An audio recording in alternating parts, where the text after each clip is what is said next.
有统计显示，血汗甲血热是囡仔发生交通事故的高峰期哦。长期关心儿童交通安全的警官基金会就提醒家长，去年儿童事故的新闻分析发现讲，除了6成是乌多摆的事故，电动辅助的脚踏车时常3档内成长2倍。基金会嘛提醒家长，14岁以下囡仔是袂当骑电动2轮车。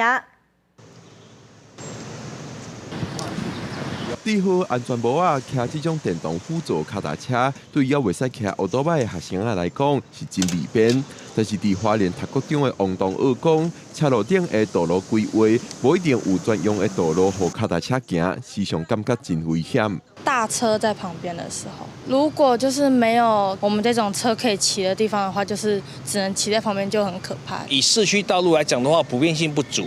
真的普遍性不足，大部分采用混合性车道，但是最好是像台北市的话，它的有些脚踏车你可以骑上人行道，可是很多县市来讲的话，你脚踏车是不能上人行道，都是跟大型车辆这样相互的这样挤那个空间。长期关心儿童交通安全的警管基金会统计，交通事故是儿少死伤的主要原因之一。 而且针对骑这款电动辅助脚踏车的儿少，2023年的死伤人数平2020年是增加2倍。基金会也对中央提出呼吁，我们期待政府针对